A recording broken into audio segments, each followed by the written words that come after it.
Hey everybody, I'm back. This is Saturday, October 15th, 2022.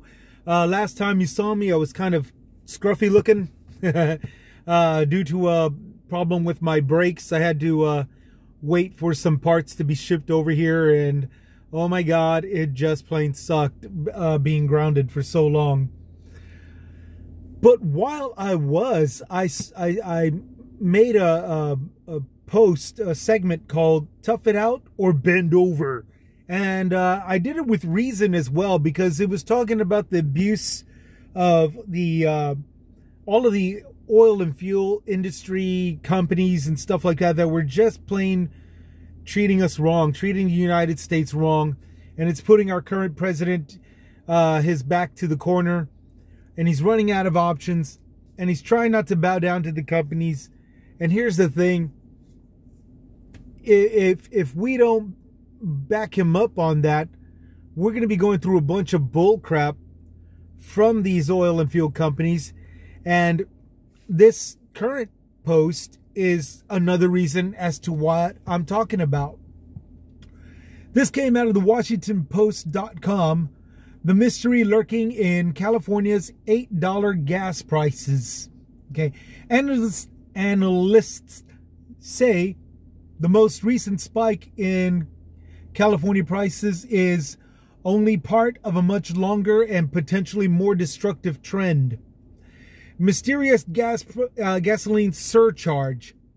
The California gas prices are significantly higher than in the rest of the nation, and the price premium can't be explained by state taxes, environmental regulations alone. Okay? Here's some theories as to what people are talking about. California uses its own special gas blend that lessens air pollution. Also, California is what some called a petroleum island. Okay? And what they mean by that is that there are no pipelines being bringing refined oil to the state. Gas stations across the state have to get their gasoline from one of the 5 major refineries that provide 96% of California's gasoline. One of them is Chevron, Marathon, PBF Energy, Phillips 66, and Valero. Okay, those are the 5 companies, with refineries that are sending gas to California. A state with no pipeline of their own. So they're reliant on what the nation feeds them. Now, because of this, we're looking at companies saying, well, the special gas blend that lessens the air pollution is a problem. You can't just let us give you regular gas. And it's like, it's California, people. They need less air pollution. They can't be just taking normal gas that burns and lets all the smoke in the air and all this other crap. And I say that because I'm from a time back when every car let out smoke. It wasn't just the diesel-powered freight trucks. Okay, moving on to a professor of business and public policy, Severin Borenstein. Borenstein says oil refineries' power in the market could allow them to set higher prices. He says the California surcharge is very related to that fact, that there are a small number of powerful branded refiners that can take advantage of their market shares. And these are facts. I mean, it's just plain and simple. When you got these guys calling the shots, that's all they do. They raise the prices. According to this guy, there was also a part where like an explosion took place in California. One of the oil refiner drums exploded. Prices went skyrocketing because of the shortage. And even though the fuel was still being sent in from the rest of the nation, they still didn't recover price wage wise. Okay, the prices were still higher, and they didn't come down back to normal. They just lowered a little bit, and that's the kind of stuff that gets this professor Borenstein to say, to remind everybody, the oil refiners' power in the market could allow them to set the higher prices. Moving on to a Kevin Slagle, the Vice President of Strategic Communications for Western State Petroleum Associates, he blames California's specific blend and regulatory refinements. Okay, he says any disruptions to the supply has knock-on effects for pricing. And don't forget, California is focused on eliminating refinery and production in the state. Okay, see, that's his excuse. Okay, that's a BS excuse, but nevertheless, it's an excuse. California is so heavily populated, of course they're going to need to cut or eliminate refinery and production. It only makes sense, that transition to electric, despite the fact that oil is going to be needed for the machinery to make electric vehicles. So let's just be perfectly clear. This Western State Petroleum Association, they're not going to be suffering. But here they come saying, look, I'm sorry, but it's a disruption. And this is the effect, the gas prices of the effect. First off, there's hardly any electric vehicles that can make that much of a dent to the oil and fuel industry. Especially in California, where, once again, there are no pipelines bringing refined oil to the state. So it's not like anything's going to get backed up or overflowed. And don't forget, California is focused on eliminating the problem. Well, yeah, especially now. Look at this crap. I wouldn't want them in my state either, if this is the crap that they're going to be doing with this BS excuse. Moving on to the article, California Governor Newsom, he's that Democrat that everybody thinks is stupid and running things to the ground and all this stuff. He calls for a special session on Friday in December to pass a windfall tax in December. On refiner profits, adding to the fact their record profits are coming at your expense. And he's right. He's 100% correct. I'd like to remind everybody right now, the first quarter of this year, $40 billion.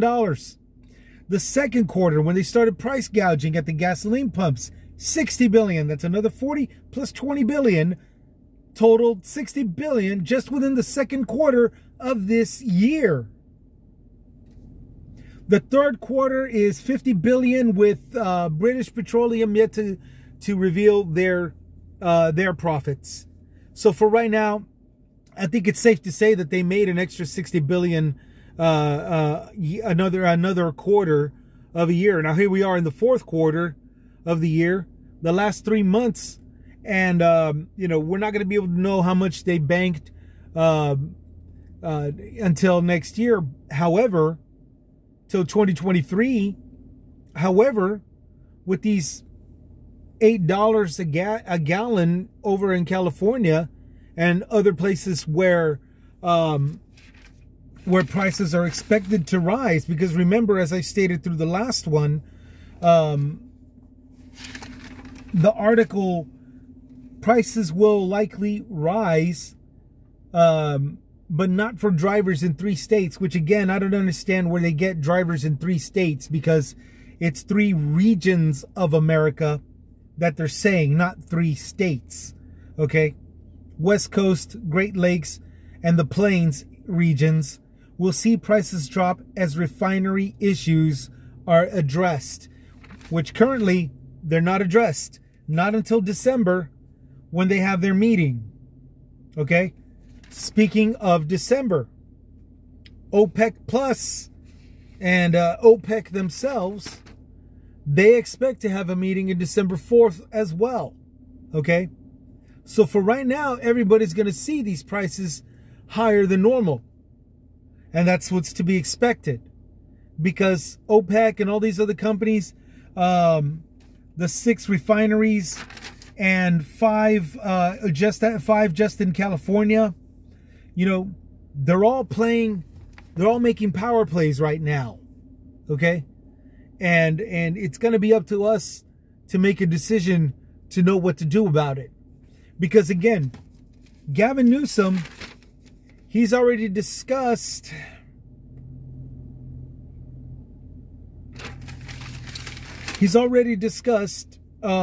relaxing rules to allow oil refineries to start to sell more polluting winter blend gas, as they call it. Okay. Now this is what the article says from Market Business Insider from the last post. U.S. gas prices will likely rise. Okay. Newsom intends to, he's showing signs of relaxing rules on that winter blend gas. The same gas blend, the special gas blend that lessens air pollution. Okay, he's already relaxing on the rules there, and still they're all looking at $8 a gallon in California, and it's going to rise even in the rest of the states. And this even still, despite the fact that we've got one like Chevron, who's drilling and pumping oil from Venezuela. Those sanctions are being relaxed. Venezuela is the one that's dropping off the 24,000 immigrants at our doorstep, and an extra 5,000 who have no sponsors and, you know, no ID and still need to be vetted. I'm sorry, it's not 5, it's 50,000 migrants. Okay, so we've got this going on right now, this power play going on.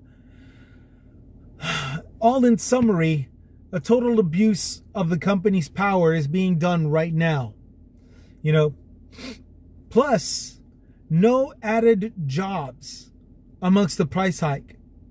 Okay, there's no added jobs. They've got everything under control right now. Hell, the pipeline alone that we've got here in America only needs 35 jobs. You know, and that's after 160 out of 300,000 jobs, 160,000 out of 300,000 jobs are laid off, you know, so which means that, and that happens every year, okay?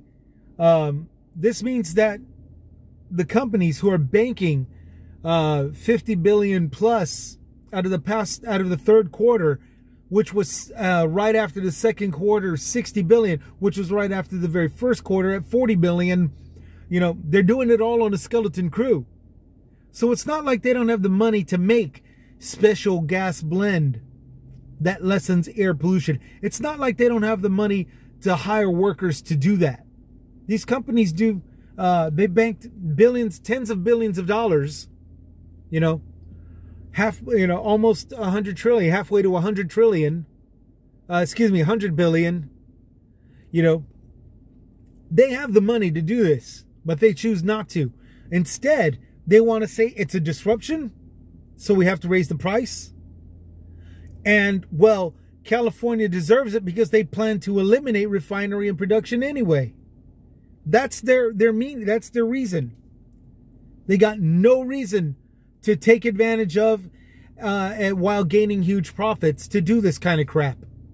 It's all part of power struggles, a tug of war. That's all that we're looking at. We're looking at a tug of war, and we're the line. We are the rope. We, the people, are the rope that's being pulled and pushed and pulled and pushed and stretched pretty damn thin. If they're not careful, they can break the average American citizen. So what do we do about this? What do we do? I'll tell you what I'm going to do. And I'm going to tell you that this way because I have no real say-so into telling you what to do. But what I'm going to do is vote for everybody that actually intends to back up Biden, if they're not doing that already. If they're going to back Biden, who's going through hitting wall after wall after wall, just so that way these companies do not abuse any more power, you know, then that's what I'm going to do. I'm going to vote for everybody that's backing up Biden, so that way he's got the full power play in his favor, okay? He's got the court in his favor, and we can stop getting jerked around by these companies. Why? Because, well, like I said, it's to stop getting jerked around by these companies.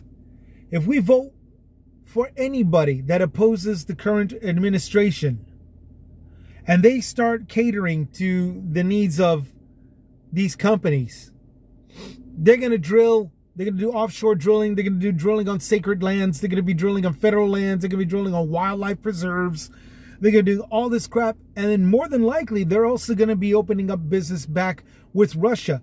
Russian oil is not Russian oil, despite the fact that Russian oil is not Russian oil. It's stolen Ukrainian oil. It was never Russian oil.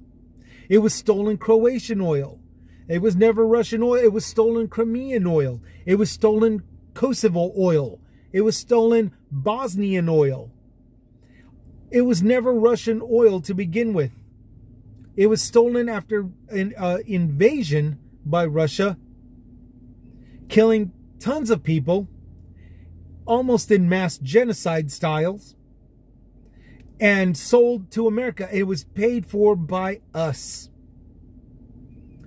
Biden said no to it. Europe backed him up. Biden said no to them. Europe closed the doors. Biden went to Venezuela. Now, although he's relaxing sanctions now, when he first went there, Venezuela said, no, you're taking our immigrants and whoever else we feel like kicking out of our country, and you're buying our oil, or you're getting no deal. And now he's relaxing sanctions, and there's Chevron going straight to Venezuela, collecting more oil, while 24,000 sponsored migrants from Venezuela are having to make their way over here, and an extra 50,000 who have not only no sponsors, they need to, the vetting process is starting from scratch. Okay? This is what I was talking about from the time that I already started about why do you hate Biden. Biden is not the one to be upset with, because he's the one that's being told, no, you're taking our migrants. You're taking our migrants and you're buying our oil, or no deal. This is what I was talking about from the very beginning. Same thing with Saudi Arabia. Saudi Arabia said, no, you're taking our oil, regardless as to however many reporters and journalists expose my dirty deeds. The people that I enslaved, the women that I killed, the journalists that I kill. The power of my people that are oppressing people underneath them. You're accepting whatever it is that I do in my country, and you're buying my oil, or no deal. That's the crap that was spat on our American president right now. Okay? So his back is getting further and further pushed up against the wall. So he's got a choice. We have a choice. He's got no choice. We now have the choice. Do we back him up? Or do we vote for everybody that's against him, and then we'll go back to deregulations and all of the horse crap that these countries are doing, as well as the companies here in the United States? And then to top it all off, some of these countries here in the United States aren't even American. Aramco and Movita. Aramco and Movita are both owned by the Saudis. So we're getting companies here in America that are not owned by America, that are pulling a bunch of stunts like gas prices, and your American president tolerates our shit, or else, pardon the language, your American presidents tolerate the crap that we throw at you, or else, and whether you like it or not, we're going to raise gas prices on you, you know, because we feel like it. Because you want electric cars. You see the crap that I'm talking about now? This is the crap that I've been saying that I had zero proof, zero evidence of until recently. You know, until this stuff started happening, it was a slow and gradual push, you know, starting with this guy bitching and that guy complaining and these people crying and those people conspiracy theorying, and followed by everybody else with rhetoric. One little bull crap thing after another. But now we're seeing what's going on with the price gouging over here and over there, and somebody else is saying, well, it's not being taken place here, so I have no concern over it, and California doesn't even want them, so there, and all this other crap. Those are all little nitpicky things that anybody that focuses on that is not looking at the bigger picture.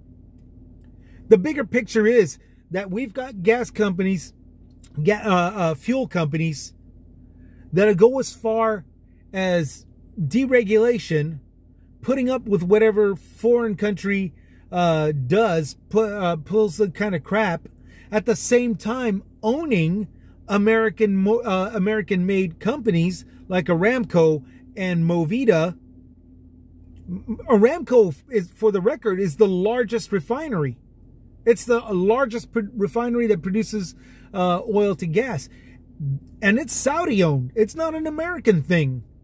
This isn't America. We're catering to American companies. Well, we're not really. We're catering to foreign-owned companies that are telling you and me, don't get me wrong, me too, they're telling all of us to put up with their crap and pay price gouges the way they see fit.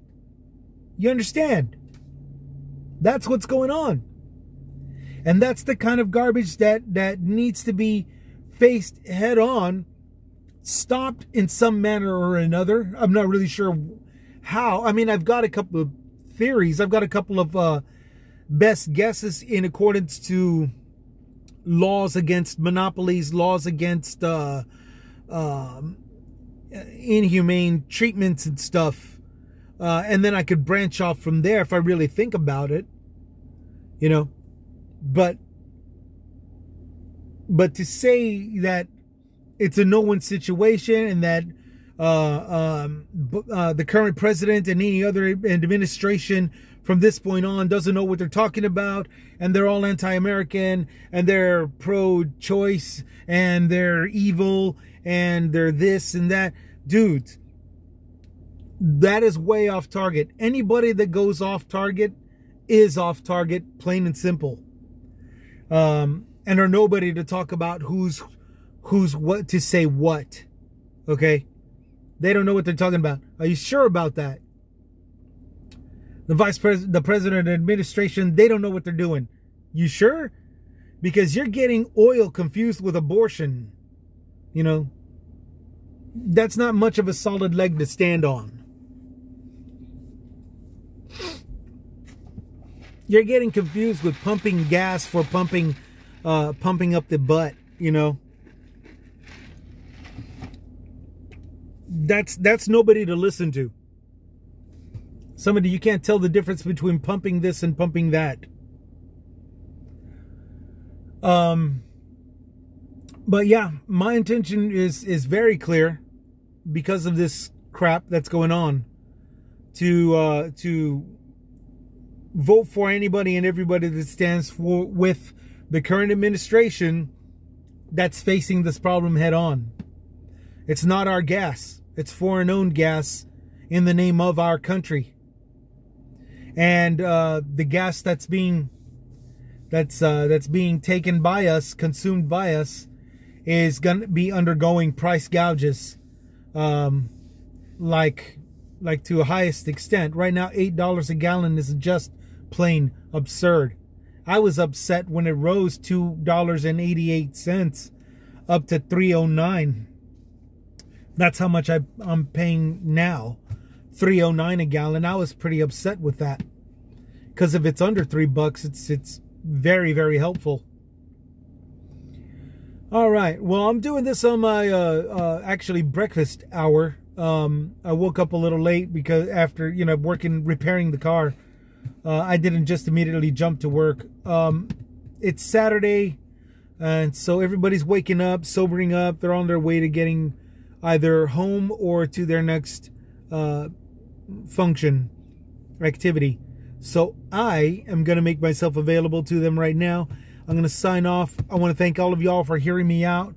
But yeah, I mean, check it out for yourself. Gas prices are going up because, you know, all these refineries are not opening up and doing what they're supposed to do.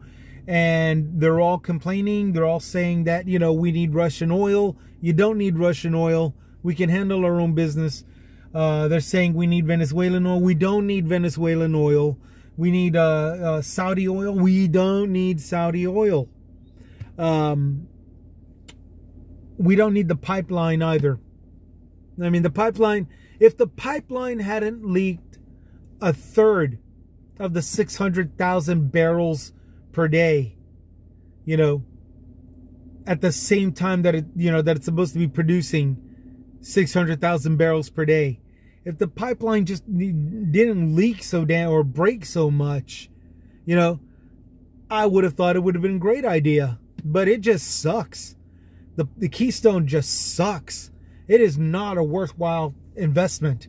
It just plain sucks. And to top it all off, only 35 people are needed to have it running.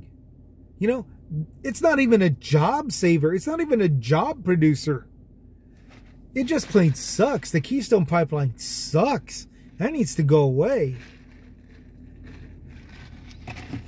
I think what we could do, because it's up there, is break it down into sections and have the pipeline just travel certain distances to separate refineries or transitional tanks, you know, so we could transition by trucks and whatever, you know, trucks and transport. You know, I honestly believe that if we were to dissect that, not dissect it, but break it down into parts, break that pipeline into parts and have branches, you know, it would serve a much bigger purpose than just being this pipe that keeps breaking, cracking, if not completely severing, breaking down at joints, you know. I mean, for crying out loud, that's got to be the most worthless pipe ever. But yeah, that's the spiel. Y'all take care. Y'all take it easy. It's Saturday. It's the weekend. We've had tons of shootings going on. It's possible we're going to have another mass shooting. We've had shooters shooting all over the place. Guys, be aware of your surroundings. Look for places to jump out of sight. Jump, duck, run, crawl. I don't care. I don't care what you do or how you do it. When you have a gunman shooting a bunch of places, you know, shooting up a place, get out of sight, okay? Get out of sight and try to make room for that one girl. You know, the one that's hanging around with the tough guy. You know, that as soon as the shooting starts, there he goes running away. Dang, oh, my girlfriend didn't get shot. That girl. The one that got left behind. Try to make some room for her. Okay? Y'all take care. Y'all take it easy. Be careful out there. Always be aware of your surroundings. Always look for a place to hide. Even if you don't think, even if there is no gunmen shooting up a place. You know? Just be aware of your surroundings, okay? And try to always keep an area in mind as to where to hide. All right? That's it. That's it. Y'all take care. I'm going to close this off at half an hour for a change instead of take up the full hour. Yap, yap, yap. That's all I do. Y'all take care. This is Chris with Chris's Comments, signing out.